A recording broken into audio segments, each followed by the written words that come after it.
నమస్కారం వార్తలకి స్వాగతం. ముందుగా ముఖ్యాంశాలు. అసత్యాలకు బ్రాండ్ అంబాసిడర్ జగన్ అని మంత్రి నిమ్మల రామానాయుడు వెల్లడి. వెలిగొండ ప్రాజెక్టుని జగన్ పూర్తి చేయకపోగా పూర్తి చేసినట్లు అబద్దాలు చెబుతున్నారని ఆగ్రహం.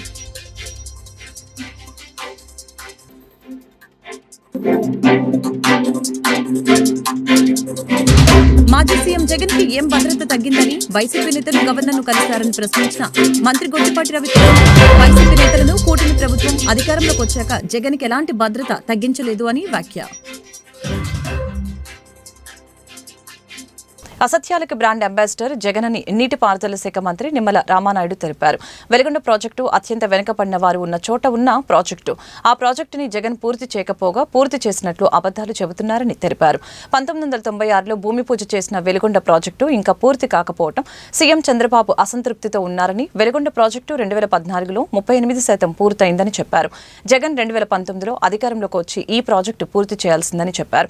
కానీ జగన్ పాపాలు వెలిగొండ పాపాలుగా మారాయని, జగన్ అధికారంలో ఉన్నప్పుడు వెలిగొండ పూర్తి చేస్తా అని దఫదఫాలుగా చెప్పుకుంటూ వచ్చారని విమర్శించారు. వెలిగొండ ప్రశ్నార్థకమైన పరిస్థితిలో జగన్ జాతికి అంకితం చేశారని, అధికారంలో ఉన్నప్పుడు పరదాలు కట్టుకొని హెలికాప్టర్ పర్యటనలు చేసి జగన్ ఇప్పుడు అధికారం కోల్పోయాక మేం వేసిన రోడ్లపై ప్రయాణిస్తున్నారని అన్నారు. 4,000 కోట్లు ఖర్చు పెట్టి నిరంతరం 2 ఏళ్లు పనిచేస్తేనే వెలిగొండ ప్రాజెక్టు పూర్తి అవుతుందని మంత్రి నిమ్మల పేర్కొన్నారు. వెలిగొండని ఇప్పుడే మేము రివ్యూ కూడా చేసాం. మళ్ళీ దగ్గర 7-8 నెలల్లో 7-8 సార్లు రివ్యూ చేసాం. ఫిజికల్ గా కూడా నేను కూడా వెలిగొండ ప్రాజెక్టు మరి నేను అదేవిధంగా అక్కడ స్థానిక మంత్రులందరం కూడా సందర్శించడం జరిగింది. చాలా క్లియర్ గా నేను అబ్జర్వేషన్ చేశాం. ఏదైతే ఈ వెలిగొండ ప్రాజెక్టు 2014 చంద్రబాబు నాయుడు గారు ముఖ్యమంత్రి అయ్యే సమయానికి చూస్తే 38% వర్క్స్ అయినాయి. అప్పటికి 14కి వెలిగొండకు సంబంధించి, అంటే ఇంకా 62% బ్యాలెన్స్ వర్క్లు ఉన్నాయి. ఆ రోజు 14లో ముఖ్యమంత్రిగా చంద్రబాబు నాయుడు గారు వచ్చిన తర్వాత ఆ రోజు వెలిగొండకి ప్రాధాన్యత ఇచ్చి ఆయన 1373 కోట్లు ఆ రోజు 14-19లో కేటాయించి, ఆ 1373 కోట్లు కేటాయించడమే కాదు, దాంట్లో 1319 కోట్లు ఖర్చు పెట్టారు. అంటే ఎంత అయింది అది? 96%. అంటే ఏదో బడ్జెట్ లో ఘనంగా ప్రకటించి ఖర్చుల్లో పెట్టకపోవడం కాదు, మనం పెట్టినటువంటి 1373లో 1319 అంటే 96% పెట్టినటువంటి బడ్జెట్ లో ఆ రోజు మనం ఖర్చు పెట్టాం. మరి తర్వాత వచ్చాడు జగన్మోహన్ రెడ్డి 19లో ఒక్క ఛాన్స్ అని, మరి 19లో అధికారంలోకి వచ్చిన తర్వాత 5 సంవత్సరాల్లో బడ్జెట్ డబుల్ అయిందిగా. మరి బడ్జెట్ డబుల్ అయినప్పుడు మరి నిధులు కూడా అట్లానే వెలిగొండకి ఖర్చు పెట్టవలసినటువంటి డబుల్ అవసరం ఉంది కదా. కానీ కేటాయింపుల్లో డబుల్ చూపించాడు, కానీ ఖర్చుల్లో చూస్తే మాత్రం చాలా లీస్ట్ గా ఆయన పాలనలో. ఉదాహరణకి ఆయన 19-24లో కేటాయింపులు అయితే 3,518 కేటాయింపులు చేశాడు, కానీ ఖర్చు పెట్టింది చూస్తే కేవలం 647 కోట్లు మాత్రం. ఎంత డిఫరెన్స్ ఉందో చూడండి. అంటే కేటాయింపుల్లో ఇతను ఖర్చు పెట్టింది 18%. అంటే ఏ ముఖ్యమంత్రికి ప్రకాశం జిల్లా మీద గాని వెలిగొండ మీద గాని శ్రద్ధ ఉంది అనేది ఇదే ఒక ఉదాహరణ. ఎందుకంటే ఆ రోజు కేటాయింపుల్లో 96% 1319 కోట్ల రూపాయలు మనం ఆ రోజు ఖర్చు పెడితే ఈయన ఖర్చు పెట్టింది కేవలం 647 కోట్లు. అంటే బడ్జెట్ డబుల్ అయినా కూడా ఖర్చు పెట్టింది మన దాంట్లో కూడా సగం కూడా లేనిటువంటి పరిస్థితి, దుస్థితి ఆ రోజు జగన్మోహన్ రెడ్డి పాలన. అంటే ఆ రోజు ఆయన పాలనలో చేసినటువంటి పాపాలు ఏవైతే ఉన్నాయో ఈ రోజు ఆంధ్రప్రదేశ్ రాష్ట్ర ప్రజలకు, వెలిగొండ ప్రజలకు శాపాలుగా మారినటువంటి పరిస్థితి, దుస్థితి. ఆ రకంగా జగన్మోహన్ రెడ్డి చేసినటువంటి తప్పిదాలను అన్నింటినీ కూడా మళ్ళీ ఈ రోజు మరి చంద్రబాబు నాయుడు గారు ఒక్కొక్కటి కూడా మరి సరి చేసుకుంటూ వెళ్తూ ఉన్నాం. జగన్ కు ఏం భద్రత తగ్గిందని వైసీపీ నేతలు గవర్నర్ను కలిశారని మంత్రి గొట్టిపాటి రవికుమార్ వైసీపీ నేతల్ని ప్రశ్నించారు. కూటమి ప్రభుత్వం అధికారంలోకి వచ్చాక జగన్ కి ఎలాంటి భద్రత తగ్గించలేదు అని చెప్పారు. ముఖ్యమంత్రిగా పనిచేసిన వారికి ఎన్నికల కోడ్ ఉల్లంఘించకూడదని విషయం తెలియదా అని ప్రశ్నించారు. ముఖ్యమంత్రిగా వ్యవస్థల్ని నాశనం చేసి ఎప్పుడు లేనంత అధ్వానంగా పరిపాలన చేశారని ఆగ్రహం వ్యక్తం చేశారు. గడిచిన 5 సంవత్సరాల్లో నువ్వు వ్యవస్థలన్నీ కూడా సర్వనాశనం చేశావు. ఒక మాజీ ముఖ్యమంత్రి 3-4 సార్లు ఈ రాష్ట్రానికి ముఖ్యమంత్రి చేసిన అతను చంద్రబాబు నాయుడు గారి ఇంటికి మీ ఎమ్మెల్యేలను పంపించి గేట్లకు తాళ్లు కట్టిన రోజులు నీకు గుర్తురాలేదా? అన్నీ కూడా ఈ వ్యవస్థని, ఈ భారతదేశంలో ఈ ఆంధ్ర రాష్ట్రంలో ఉన్న వ్యవస్థలన్నింటినీ కూడా సర్వనాశనం చేసి వదిలిపెట్టేశావు. మొత్తం కూడా రాజకీయ లబ్ధి కోసం గడిచిన 5 సంవత్సరాల్లో మా కార్యకర్తలను కానీ లేకపోతే మా నాయకులను కానీ ఎవరిని కూడా బయటికి రానికుండా కేసులు పెట్టడం అన్నీ కూడా చేసి వ్యవస్థలన్నీ కూడా నాశనం చేసి వదిలిపెట్టావు. ఈ భారతదేశంలో ఈ స్వతంత్రం వచ్చిన తర్వాత ఏ రాష్ట్ర ముఖ్యమంత్రి పరిపాలించలేనంత అధ్వానంగా గడిచిన 5 సంవత్సరాలు నీ పరిపాలన ఉంది. అందుకే ప్రజలు కూడా నీకు 11 సీట్లకు పరిమితం చేశారు. ఇప్పటికైనా నువ్వు ఒకసారి ఇంట్లో కూర్చొని ఆత్మ పరిశీలన చేసుకో. గడిచిన 5 సంవత్సరాలు ఏ విధంగా మనం పనిచేశాము, ఎందుకు ప్రజలు తీర్పిచ్చారనేది చేసుకోవాల్సిన అవసరం ఉంది. మళ్ళీ వాళ్ళ నిన్న కోడ్లో నువ్వు బయటకు వచ్చావు. ఒక ముఖ్యమంత్రిగా పనిచేసిన వాడివి కోడ్లో వెళ్ళకూడదనే విషయాన్ని నీకు తెలియదా? అది కూడా తెలియకుండా నువ్వు ముఖ్యమంత్రిగా ఏ విధంగా పనిచేసావు? మిర్చి రైతుల గురించి వాళ్ళు నువ్వు మాట్లాడే అర్హత ఎక్కడ ఉంది నీకు? ఆ రోజు నువ్వే కదా ఎంఎస్పీ రేటు 7,000 రూపాయలు అని చెప్పి ఇచ్చింది. మా టైంలో బ్రహ్మాండంగా ఇవాళ ముఖ్యమంత్రిగా ఢిల్లీ లెటర్ రాయటం కానీ ఇంకా మంచి రేటు రావాలని చెప్పి ఇవాళ ముఖ్యమంత్రి గారు లెటర్ రాస్తున్నారు. ఆ రోజు తుఫాన్ వచ్చిన రోజు నువ్వు ఏ విధంగా రైతులను పరిశీలించావు? పరామర్శకు వచ్చి నీకు గ్రీన్ కార్పెట్ వేసుకొని గ్రీన్ కార్పెట్ మీద బెంచ్ కట్టుకొని బెంచ్ మీద నుంచొని రైతులను పరామర్శించిన ముఖ్యమంత్రి ఎవడన్నా ఉన్నాడు ఈ దేశంలో అంటే నువ్వే. ఆ రోజు అపోజిషన్ లీడర్గా ఉండి రైతుల తరఫున పోరాడిన వ్యక్తి ఎవరన్నా ఉన్నాయంటే అది మా చంద్రబాబు నాయుడు గారు. పొలాల్లో దిగి రైతులను పరామర్శించి ఒక రైతు కన్నీళ్లు పెట్టుకుంటే ఆ రోజు జేబులో డబ్బులు 2 లక్షల రూపాయలు ఉంటే ఇమీడియట్గా తీసి ఆ రైతులకు సహాయం చేసిన గొప్ప గుణం చంద్రబాబు నాయుడు గారిది. ఇవాళ నువ్వు అన్నీ కూడా మోసపూర్వమైన పనులు చేయటం, నాకు సెక్యూరిటీ అబద్ధపు హామీలు, అబద్ధపు మాటలు, పొద్దున్న లేచిన దగ్గర నుంచి ప్రభుత్వ పనితీరు మీద బురదేయటం తప్పక నువ్వు చేసింది ఏమన్నా ఉందని చెప్పి మరొకసారి తెలియజేసుకుంటూ ఇంకా నువ్వు ఆత్మపరిశీలన చేసుకోవాలి. నువ్వు సంవత్సరం అయిన తర్వాత కూడా నువ్వు ఇంకా నీ బుద్ధి మారలేదు, ఇంకా నువ్వు పాత బుద్ధిలోనే ఉండవు, ఇంకా పాత టైప్లోనే ఉండవు, అబద్ధపు మాటలు చెప్పి ప్రజల్ని తప్పుదోవ పట్టించాలనే మార్గంలో ఉన్నావు. ఖచ్చితంగా మేము ఏదైతే చెప్పాము ఎలక్షన్ ముందు ఇచ్చిన హామీలన్నీ కూడా నెరవేరుస్తాం. అగ్ని ప్రమాదం జరగకుండా ఖచ్చితంగా నివారణ భద్రత ఏర్పాట్లు పటిష్టంగా పాటించాలని, లేనిచో అనుమతులు ఇవ్వబడవని నగరపాలక సంస్థ కమిషనర్ ధ్యానచంద్ర స్పష్టం చేశారు.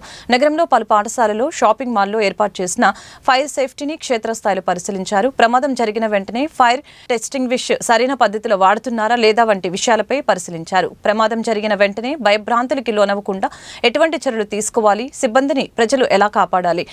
రాష్ట్రంలో గత ప్రభుత్వ కాలంలో ఆదాని గ్రీన్ ఎనర్జీ నుంచి 7,000 మెగావాట్ల విద్యుత్ కొనుగోలు నిమిత్తం విద్యుత్ ఒప్పందాలకి కూటమి ప్రభుత్వం వెంటనే బహిరంగం చేయాలని విజయవాడ ట్యాక్స్ పేయర్స్ అసోసియేషన్ విద్యుత్ వినియోగదారుల ఐక్యవేదిక డిమాండ్ చేసింది. మన రాష్ట్రంలో గత ప్రభుత్వ హయాంలో ఆదాని గ్రీన్ ఎనర్జీస్ నుంచి 7,000 మెగావాట్ల విద్యుత్తుని కొనడానికి సెకీతో ఒప్పందం చేసుకున్నారు. ఈ ఒప్పందం అవినీతితో కూడుకున్నటువంటిది, దీన్ని రద్దు చేయాలి అని చెప్పని విద్యుత్ వినియోగదారుల ఐక్యవేదికగా మేము దాన్ని డిమాండ్ చేసాం. మేమే కాదు, రాష్ట్రంలో చాలామంది డిమాండ్ చేస్తున్నారు, రాజకీయ పార్టీలు డిమాండ్ చేస్తున్నాయి.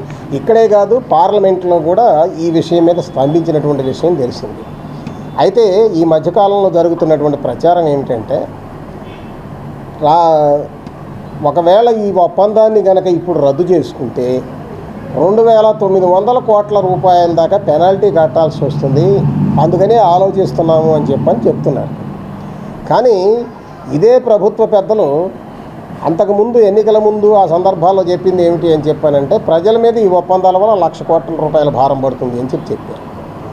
ఇప్పుడు 2,900 కోట్ల రూపాయలు ప్రజల వాళ్ళకి కట్టి దీన్ని రద్దు చేసుకొని ప్రజలను తప్పించటమా, ఈ భారాల నుంచి తప్పించడమా, లేదు వాళ్ళ కోసం ప్రజల మీద భారాలు వేయటం అన్నది ఇప్పుడు ప్రభుత్వం తేల్చుకోవాల్సిన పరిస్థితి ఉంది. అయితే ఇది ఆదానీని రక్షించడం కోసం, ఆ ఒప్పందాలు రద్దు చేసుకోకుండా ఉండడం కోసం ఇటువంటి ప్రచారం చేస్తున్నారని మేము భావిస్తున్నాం. అయితే ఇందులో మేము డిమాండ్ చేసేది ఏంటంటే ఇవన్నీ నోటి మాటలొద్దు. ఊరక అన్ని వేల కోట్లు పడుతుంది, ఇన్ని వేల కోట్లు పడుతుందని ఈ నోటి మాటలొద్దు. మీరు దాన్ని ఆ ఒప్పందాలన్నింటినీ కూడా వెబ్సైట్లో పెట్టండి, పబ్లిక్ డొమైన్లో పెట్టండి. పబ్లిక్ డొమైన్లో పెడితే పబ్లిక్ చూస్తారు.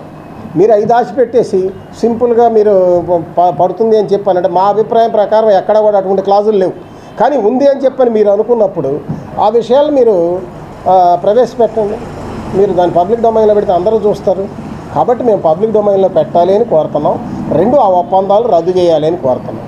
రెండో విషయం ఏంటంటే ఇవాళ 25 ఏళ్ళకి ఒప్పందాలు చేసుకున్నది గత ప్రభుత్వం, దానివల్ల లాక్ అయిపోయాము అని చెప్పని ప్రచారం చేస్తున్నారు. కానీ 25 ఏళ్ళ ఒప్పందం చేసుకున్నటువంటిది ఎవరు, దానికి దారి చూపించింది ఎవరు? కేవలం గత ప్రభుత్వం కాదు, అంతకు ముందు ఉన్నటువంటి టీడీపీ ప్రభుత్వ హయాంలోనే వాళ్ళు కొన్ని ఒప్పందాలు చేసుకున్నారు. ఆ ఒప్పందాలు ఎవరితో చేసుకున్నారంటే ఇప్పుడు ఉదాహరణకి 5/12/2014 అరోహి సోలార్ పవర్ కంపెనీ అనే దాంతో చేసుకున్నారు. అదే రోజున ఏసీఎంసీ జైసల్మేర్ సోలార్ కంపెనీ అనే దాంతో చేసుకున్నారు. ఈ రెండు దేంతో ఎంతకు చేసుకున్నారు? ₹5.36, ₹5.63 చేసుకున్నారు యూనిట్. అదే తర్వాత కాలంలో సెకీతో కూడా చేసుకున్నారు. అది ఎప్పుడు 2016లో చేసుకున్నారు, ₹4.50 చేసుకున్నారు. ఆ తర్వాత వచ్చినటువంటి వైసీపీ గవర్నమెంట్ ₹2.49 ఆదానితో ఒప్పందం చేసుకుంది. ఇప్పుడు మళ్ళీ ఈ ప్రభుత్వం వచ్చింది. ఈ ప్రభుత్వం వచ్చిన తర్వాత యాక్సిస్ గ్రీన్ ఎనర్జీ ఇండియా లిమిటెడ్తో ఆ ₹4.89 ఒప్పందం చేసుకోవడానికి ఆల్రెడీ చేసుకున్నటువంటి దాన్ని ఇప్పుడు తీసుకొచ్చి రెగ్యులేటరీ కమిషన్ ముందు పెట్టారు. అంటే దీని అర్థం ఏంటి? ఒకళ్ళ మీద ఒకళ్ళు దుమ్మెత్తి పోసుకోవటం మినహా ఆయన 25 ఏళ్ళకి చేసి మమ్మల్ని బుక్ చేశాడు అంటే ఈయన 25 ఏళ్ళకి చేసి మమ్మల్ని బుక్ చేశారని ఒకళ్ళ మీద ఒకళ్ళు దుమ్మెత్తి పోసుకోవడం మినహా కానీ ప్రజలను అందరూ కలిసి నష్టపరుస్తుంది ఎవరంటే ప్రజలను. కాబట్టి అసలు ఈ దీర్ఘకాలిక ఒప్పందాలు అనేటువంటివే తప్పుడు ఒప్పందాలు. ఎందుకంటే ఇప్పుడు రోజు రోజుకి ఇప్పుడు ఈ ఫిగర్స్ చూస్తేనే మనకు అర్థమవుతుంది రోజు రోజుకి తగ్గిపోతుంది అని చెప్పని, ఈ ధర తగ్గిపోతుంది, టెక్నికల్ అడ్వాన్స్మెంట్ వల్ల తగ్గిపోతుందని. ఆ ధర తగ్గిపోతున్నప్పుడు ఆ తగ్గిపోయినటువంటిది ప్రజలకు అందాలి. ప్రజలకు అందాలంటే 4 ఏళ్లకు 5 ఏళ్లకు షార్ట్ టర్మ్ చేసుకోవాలి తప్ప దీర్ఘకాలిక ఒప్పందాలు చేసుకొని 25 ఏళ్ళు బుక్ చేసి ఇప్పుడు మొట్టమొదటి చంద్రబాబు నాయుడు గారు టైంలో చేసుకున్నటువంటి ₹5.63 ఇప్పుడు ₹2.49 వీళ్ళు చేసుకుంటే ఇప్పుడు ఆ డిఫరెన్స్ మొత్తం 25 ఏళ్ళు భరించాలి మనం. కాబట్టి ఇది తప్పుడు పద్ధతి. అందుకే మేము డిమాండ్ చేస్తుంది ఏంటంటే షార్ట్ టర్మ్ చేసుకోవాలి అంతే తప్ప దీర్ఘకాలిక ఒప్పందాన్ని రద్దు చేయాలని చెప్తున్నాం. ఈ ఆదాని ఒప్పందాన్ని కూడా రద్దు చేయాలి అని చెప్పని మేము డిమాండ్ చేస్తున్నాం. ప్రకృతి వ్యవసాయంలో గత 9 సంవత్సరాల నుంచి పనిచేసిన ఉద్యోగ సమస్యల పరిష్కారాలను చేయాలని, వారిని ప్రభుత్వ ఉద్యోగులుగా గుర్తించాలని ఆంధ్రప్రదేశ్ ప్రకృతి వ్యవసాయ ఎంప్లాయీస్ యూనియన్ రాష్ట్ర ప్రధాన కార్యదర్శి రమేష్, రాష్ట్ర అధ్యక్షులు శ్రీధర్ రాష్ట్ర ప్రభుత్వాన్ని డిమాండ్ చేశారు. ప్రభుత్వం అందరికీ ఉచితంగా సెల్ ఫోన్లు అందించి ₹35,000 ఇవ్వాలని కోరారు. నగరంలోని ప్రెస్ క్లబ్లో ఏర్పాటు చేసిన విలేకరుల సమావేశంలో ప్రకృతి వ్యవసాయ ఎంప్లాయీస్ యూనియన్ నాయకులు మాట్లాడారు. ప్రకృతి వ్యవసాయ ఉద్యోగులకి PF, ESA సౌకర్యం కల్పించి HR పాలసీని అమలు చేయాలని కోరారు. మహిళలకి పని భద్రత కల్పించి ఫీల్డ్లోనికి వెళ్లడానికి వాహనాలు సబ్సిడీ కింద అందించాలని సూచించారు. ఉద్యోగులకి ఉద్యోగ భద్రత కల్పించి సౌకర్యాలు కల్పించాలని ప్రభుత్వాన్ని కోరారు. రాష్ట్ర వ్యాప్తంగా ప్రకృతి వ్యవసాయ వ్యవస్థలో పనిచేస్తున్నటువంటి ఏదైతే ఎంప్లాయీస్ సంబంధించినటువంటి ఒక ఉద్యోగుల మహాసభ గుంటూరులో నిన్నటి రోజున జరిగింది. అందులో భాగంగా ఆంధ్రప్రదేశ్ ప్రకృతి వ్యవసాయ ఎంప్లాయీస్ యూనియన్గా నామకరణం చేసి నిన్ననే మహాసభ జరిగింది. అందులో భాగంగా తీర్మానాలను, వారి సమస్యలను వివరించడానికి మీడియా సమావేశం నిర్వహించడం జరిగింది. ఈ కార్యక్రమంలో మన నూతనంగా ఎన్నికైనటువంటి మన యూనియన్ రాష్ట్ర గౌరవాధ్యక్షులు వెలుగురు రాధాకృష్ణమూర్తి గారు పాల్గొంటున్నారు. అదేవిధంగా నూతన రాష్ట్ర అధ్యక్షులు శ్రీధర్ గారు, అదేవిధంగా నూతన రాష్ట్ర ఉపాధ్యక్షులు మన సునీల్ గారు, శ్రీనివాసరావు గారు ఈ మీడియా సమావేశంలో పాల్గొనడం జరిగింది. ముఖ్యంగా ఈ రాష్ట్రంలో గత 2016 సంవత్సరం నుండి దాదాపు 9 సంవత్సరాలుగా రాష్ట్రంలో 14,800 మంది ప్రకృతి వ్యవసాయంలో భాగస్వామ్యమై ఈరోజు గ్రామీణ ప్రాంతాల్లో ప్రతి గ్రామంలో ఒక ఉద్యోగి తరపున చొప్పున ఈ పథకంలో పనిచేస్తా ఉన్నారు. అయితే వీరు దాదాపు అంటే కనీస వేతనాలు వీరికి లేవు. అదేవిధంగా ఉద్యోగ భద్రత లేదు, పని భద్రత లేదు. అంటే అనేకంగా పని భద్రత లేకుండా మహిళలు కూడా అత్యధికంగా ఈ పథకంలో భాగస్వాములై పనిచేస్తా ఉన్నారు. గత చంద్రబాబు ప్రభుత్వంలోనే ఈ ప్రకృతి వ్యవసాయాన్ని ప్రోత్సహించాలని గతంలో ఉన్నటువంటి ముఖ్యమంత్రి గారు దీనికి ప్రత్యేక బడ్జెట్ కేటాయించి ఈ రాష్ట్రంలో ప్రకృతి వ్యవసాయాన్ని రైతులకు చేరదీయడంలో ఈరోజు కూడా భాగస్వాములైనటువంటి ఉద్యోగుల సమస్యలు ఏ ప్రభుత్వం కూడా పట్టించుకోవడం లేదని మేము ఈ సందర్భంగా తెలియజేస్తా ఉన్నాం. కాబట్టి ఇప్పుడున్నటువంటి రాష్ట్ర ముఖ్యమంత్రి గారు నిన్ననే నేచురల్ ఫార్మింగ్ పైన ఒక సమావేశాన్ని ఏర్పాటు చేశారు. అదేవిధంగా ఆ సమావేశంలో కూడా ఇప్పుడు అసెంబ్లీ సమావేశాలు జరుగుతూ ఉన్నాయి. కాబట్టి వీరి సమస్యల కోసం వీరికి కనీస వేతనం అమలు చేయాల్సిన అవసరం ఉంది. సమాన పనికి సమాన వేతనం ఇవ్వాలా. అదేవిధంగా ఇప్పుడు ఈ పథకంలో ఉన్నటువంటి ఉద్యోగులు 6,000, 9,000, 12,000 ఈ విధంగా అరకొర జీతాలతో గౌరవ వేతనంతో వీళ్ళంతా కూడా గ్రామాల్లో అనేక వేధింపులకు గురవుతూ పనిచేస్తా ఉన్నారు. కాబట్టి మేము ఒకటే కోరుతా ఉన్నాం, వీరిని ప్రకృతి వ్యవసాయాన్ని ప్రోత్సహించాలని ప్రత్యేక బడ్జెట్ చేస్తా ఉన్నారు కదా. కాబట్టి వీరిని అందరినీ కూడా ఈ ప్రకృతి వ్యవసాయంలో పనిచేస్తున్నటువంటి వాళ్ళందరినీ ప్రభుత్వ ఉద్యోగులుగా గుర్తించాలనేటువంటిది మేము ప్రధానంగా ప్రభుత్వానికి విన్నపం చేస్తా ఉన్నాం. అదేవిధంగా ప్రావిడెంట్ ఫండ్ లేదు, ESI లేదు. అనేక మంది పనిచేసుకుంటే ఈరోజు మరణిస్తా ఉన్నారు. వారికి ఎక్కడ కూడా ఎక్స్గ్రేషియో లేనటువంటి పరిస్థితి ఉన్నది. కాబట్టి ఈ 14,500 మందిని ప్రభుత్వంలో విలీనం చేసి ప్రభుత్వ ఉద్యోగులుగా గుర్తించాలని మేము కోరుతా ఉన్నాం. అదేవిధంగా కింది స్థాయిలో గ్రామీణ ప్రాంతాల్లో మహిళలు ఫీల్డ్ వర్క్ అని ఎక్కడ కూడా వెహికల్స్ కానీ లేవు, సెల్ ఫోన్ టవర్లు లేని చోట పనిచేస్తా ఉన్నారు. కాబట్టి వారికి ఖచ్చితంగా వెహికల్స్ సబ్సిడీ కింద వాళ్ళకి అందజేయాలని కూడా మేము డిమాండ్ చేస్తా ఉన్నాం. అదేవిధంగా ప్రతి ఒక్క ఎంప్లాయీకి ప్రభుత్వమే సెల్ ఫోన్ ఇచ్చి వారికి సంబంధించినటువంటి ఏదైతే ఆ సెల్ ఫోన్ ను ప్రభుత్వమే అందించాలని మేము కోరుతా ఉన్నాం. మహిళలకు ఈరోజు దీంట్లో భద్రత లేకుండా పోయింది కాబట్టి అనేక మందిని తొలగిస్తా ఉన్నారు. మేము ఈరోజు కమిషనర్ కలసాలని వెళ్తే దాదాపు అంటే 20 నుంచి 30 మంది పెద్ద పెద్ద కారణాలు ఏం కాదు, వాళ్ళు పని చేసుకుంటూ ఏదో చిన్న చిన్న కారణాలు ఉంటే వాళ్ళను తొలగించే పరిస్థితి ఉంది. అదేవిధంగా 2023లో దాదాపు 10 నెలలు వీరికి అంతా కూడా వేతనాలు ఎక్కడ కూడా ₹1 కూడా గత ప్రభుత్వంలో చెల్లించినటువంటి పరిస్థితి లేదు. గత ప్రభుత్వంలో వీరికి కేటాయించినటువంటి నిధులన్నీ కూడా పక్కదారి పట్టాయి, ప్రకృతి వ్యవసాయానికి సంబంధించినటువంటి బడ్జెట్ నిధులన్నీ కూడా. కాబట్టి మేము ఒకటే కోరుతా ఉన్నాం, ప్రకృతి వ్యవసాయంలో పనిచేసేటువంటి ఎవరైతే ఉద్యోగులు ఉన్నారో వారి వేతనాల పెంపు కోసం ప్రత్యేక బడ్జెట్ కి నిధులు కేటాయించాలని కూడా మేము ఈ సందర్భంగా ఏఐటీసీ అనుబంధంగా మేము తెలియజేస్తా ఉన్నాం. వీరి సమస్యల పరిష్కారం కోసం నిన్ననే అనేక తీర్మానాలు చేయడం జరిగింది. వాటి పరిష్కారం కోసం అధికారులను కలుస్తాం, మినిస్టర్ను కలుస్తాం. అయితే స్పందన రాకపోతే విజయవాడలో రేపు మార్చి మొదటి వారంలో అసెంబ్లీ సమావేశాల సందర్భంగా నిరసన కార్యక్రమానికి కూడా రాష్ట్ర వ్యాప్త నిరసన కార్యక్రమానికి మేము పిలుపునిస్తున్నామని కూడా ఈ సందర్భంగా మీకు తెలియజేస్తా ఉన్నాను. ఎందుకంటే ఈ ప్రకృతి వ్యవసాయం ద్వారా ప్రభుత్వం ఓ మంచి పేరు ఈరోజు మన సంపాదించుకున్నటువంటి పరిస్థితి ఉన్నది. కాబట్టి ఆ ప్రకృతి వ్యవసాయంలో పనిచేసేటువంటి ఉద్యోగుల సమస్యల పరిష్కారం కోసం ప్రభుత్వం కృషి చేయాలని కూడా నేను ఈ సందర్భంగా తెలియజేస్తా ఉన్నాను. ఆ వైపున కార్మికుల సమస్యలు పరిష్కరించేంత వరకు మేమంతా కూడా వారి సమస్యల పరిష్కారం కోసం మేము పోరాటం చేస్తామని కూడా ఈ సందర్భంగా తెలియజేస్తా ఉన్నాను. ఎం రమేష్ బాబు, ఏపీ ప్రకృతి వ్యవసాయ ఎంప్లాయీస్ యూనియన్ రాష్ట్ర ప్రధాన కార్యదర్శి. ఎన్నికల ముందు హామీలు ఇచ్చిన కూటమి ప్రభుత్వం అధికారంలోకి వచ్చాక ప్రజల్ని మోసం చేశారని ఏఐవైఎఫ్ నగర అధ్యక్షులు కె భార్గవ్ ఆరోపించారు. కేబినెట్ మీటింగ్లో నిరుద్యోగులకి వాలంటీర్లకి జీవో విడుదల చేసే దిశగా చర్యలు తీసుకోవాలని, లేదంటే ఎమ్మెల్సీ ఎన్నికల్లో నిరుద్యోగ యువతి ఎమ్మెల్సీ ఎన్నికల గురించి జరిగినటువంటి ఆత్మీయ సమావేశం గురించి, జనసేన పార్టీ గురించి, పార్టీ నాయకుల గురించి మీరు మాట్లాడుతూ ఉన్నారు. అలాగే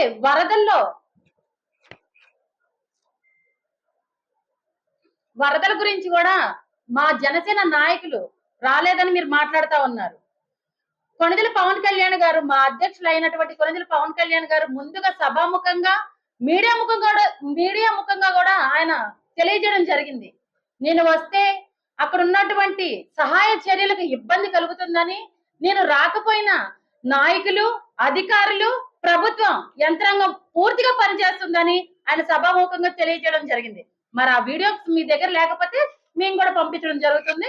అలాగే వారి సొంత నిధులతో జన సైనికులు, జనసేన నాయకులు, వీర మహిళలు కూడా ఈ వరద బాధితులకు ఏవైతే కావాలో నిత్యావసరాలే కాకుండా పాల దగ్గర నుంచి, వాటర్ దగ్గర నుంచి ప్రతి ఒక్కరు ఈ కార్యక్రమంలో పాల్గొనడం జరిగింది. సొంత నిధులు పెట్టుకొని కూడా ఈ కార్యక్రమాలు చేయడం జరిగింది. మరి ఇవేవి మీరు చూసుండ్రు. అలాగే మీరు ఇచ్చిన బ్రెడ్ ముక్క పాలతోనే మేము మొత్తం జనాల్ని కాపాడేసామని మాట్లాడుతున్నారు. మరి మీరు జనసేన లేకుండా వరదల్లో నుంచి మేము బయట పడలేదన్న నినాదాలు కూడా మేము వినిపించడం జరుగుతుంది. ఇవి సభాముఖంగానే చెప్పడం జరిగింది. జనసేన మాకు తోడుంది. ప్రతి రాత్రి 24/7 మేము పార్టీలో ప్రతి ఒక్కళ్ళం కష్టపడటం జరిగింది. అసలు బుడమేరు వరదలు రావడానికి గల ప్రాబ్లమ్స్ మీ భూ కబ్జాదారులే కదా. ఈ విషయం మీకు తెలియంది కాదు. మరి మీకు కొత్తగా చెప్తే బాగోదు. ఆ విషయాలన్నీ తెలిసి కూడా మీరు మాట్లాడుతూ ఉన్నారు. ఈ భూ కబ్జాల గురించి ఈ మళ్ళీ కొత్త చాప్టర్ అయిపోయింది. కాబట్టి తెలిసిన విషయాన్ని మీరు సమర్థించుకోకుండా మా పార్టీ గురించి మాట్లాడే అర్హత ఏమాత్రం లేదు. ప్రజలు చీకొట్టి అధికారం నుంచి దించేసిన అధికారుల్ని బట్టలు విప్పి తీసి కొడతానన్న జగన్మోహన్ రెడ్డికి ప్రజలే బట్టలు ఊడతీసే రోజు దగ్గరలో ఉన్నాయని జనసేన పార్టీ విజయవాడ ప్రచార కమిటీ ప్రధాన కార్యదర్శి తిరుపతి సురేష్ స్పష్టం చేశారు. అందరికీ నమస్కారం. నా పేరు తిరుపతి సురేష్, విజయవాడ జనసేన పార్టీ ప్రచార కమిటీ ప్రధాన కార్యదర్శిని. ఈ మీడియా సమావేశం యొక్క ముఖ్య కారణం, నిన్న జగన్మోహన్ రెడ్డి గారు విజయవాడ వచ్చి కూటమి ప్రభుత్వం మీద అనేక రకాల అవాస్తవాలు మాట్లాడటం జరిగింది. వైఎస్ఆర్సీపీ పార్టీకి జనసేన పార్టీ నుంచి ఒకటే తెలియజేస్తున్నాం. మీరు ఎప్పుడు వచ్చిన 2 నిమిషాలు కూటమి ప్రభుత్వం మీద నిందలేయటం తప్ప మీరు చేసింది ఏమీ లేదని చెప్పి మీరు ముందు తెలుసుకోవాలి. అదేవిధంగా నిన్న మీరు అధికారుల్ని బట్టలోడు తీసి కొడతాం అని చెప్పి మాట్లాడతాం మీకు సిగ్గు చేయడం చెప్పి నేను తెలియజేస్తా ఉన్నా. ఎవరైనా పొలిటీషియన్స్ మహా అయితే 5 సంవత్సరాలు అధికారంలో ఉంటారు, లేకపోతే ఇంకో 5 సంవత్సరాలు ఉంటారు. ఎప్పుడైనా అధికారిగానే ఉంటారు. ఆయన ఒక్కసారి ఉద్యోగం వచ్చాక ఆయన డిజిగ్నేషన్ ఎప్పటికీ పెరుగుతూనే ఉంటది కానీ తరగదు. మీరు గత 5 సంవత్సరాలు ముఖ్యమంత్రిగా పనిచేసి అధికారులను ఆ విధంగా మాట్లాడతాం మీకు సవ్వా అని చెప్పి నేను అడుగుతున్నా. మీకులాగా అధికారుల్ని కార్యకర్తలు చేసి వాడుకుంటున్నారనుకున్నారా? కూటమి ప్రభుత్వంలో అధికారులకి పూర్తి స్వేచ్ఛ ఉంది. ఏ అధికారైనా సరే వాళ్ళ పని వాళ్ళు చేసుకుంటున్నారు. మీకులాగా సొంత కార్యక్రమాలకి ఏ అధికారులను కూడా కూటమి ప్రభుత్వం వాడుకోలేదు. అదేవిధంగా ఈరోజు మిర్చి యార్డుకి వెళ్ళి మళ్ళీ పోలీసులు రాలేదని చెప్పి ఇందాక ఒక ప్రెస్ మీట్ పెట్టావు అధికారిగా. నీకు పర్మిషన్ లేనప్పుడు పోలీసులు ఏ విధంగా వస్తారు? నువ్వు వస్తున్నావు అని ఎవరికి ఉంది ఇన్ఫర్మేషన్? నీ పార్టీ నాయకులు ఉండి నువ్వే ఒక 4 జనాలను నీ చుట్టూగా పెట్టుకుని నాకు రక్షణ లేదని చెప్పి మీ వాళ్ళతోనే 4 ప్రెస్ మీట్లు పెట్టిస్తావా? ఇది నీకు సబబా? నువ్వు ముఖ్యమంత్రికి ఎలా పనిచేసావు? ఒక ముఖ్యమంత్రి హోదాలో 5 సంవత్సరాలు పనిచేసిన మాజీ ముఖ్యమంత్రి జగన్మోహన్ రెడ్డి తన తీరు మార్చుకోకుంటే ప్రస్తుతం ఉన్న 11 మంది వైసీపీ ఎమ్మెల్యేలు బట్టలు ఊడదీసేందుకు ప్రజలు సిద్ధంగా ఉన్నారని మంత్రి కొల్లు రవీంద్ర హెచ్చరించారు. ఎమ్మెల్సీ అభ్యర్థి ఆలపాటి రాజేంద్ర ప్రసాద్కి విజయం చేకూర్చాలని కోరుతూ మచిలీపట్నం బార్ అసోసియేషన్లో మంత్రి ప్రచారం నిర్వహించారు.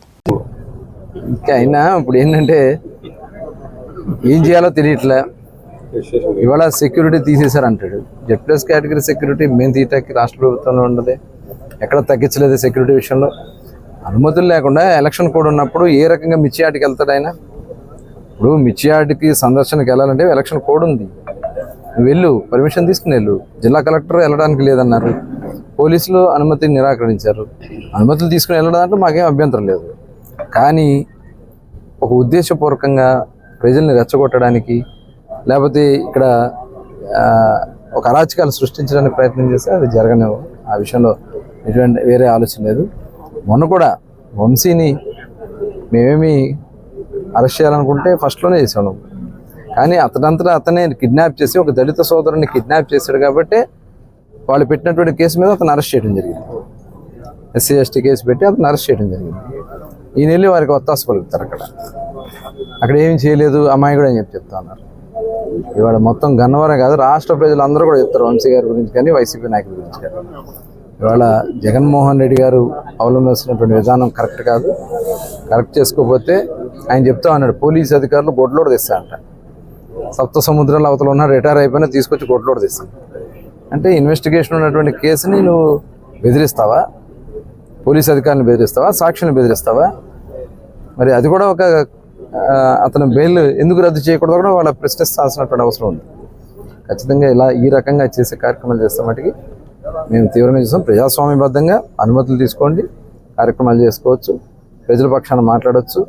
లేదా అసెంబ్లీ ఉంది వేదికగా, అసెంబ్లీ రావడానికి భయపడుతున్నావు కదా నువ్వు ఇదే రకంగా కొనసాగితే 151 నుంచి 11 మంది గొడ్లోడు తీశారు. 11 మంది మిగతా వాళ్ళందరూ గొడ్లోడు తీశారు. రేపు 11 కూడా మిగలవు. అది గుర్తుపెట్టుకోండి జగన్మోహన్ రెడ్డి గారు. వార్తలు ముగించే ముందు ముఖ్యాంశాలు మరొకసారి. అసత్యాలకు బ్రాండ్ అంబాసిడర్ జగన్ అని మంత్రి నిమ్మల రామానాయుడు వెల్లడి. వెలిగొండ ప్రాజెక్టుని జగన్ పూర్తి చేయకపోగా పూర్తి చేసినట్లు అబద్దాలు చెబుతున్నారని ఆగ్రహం.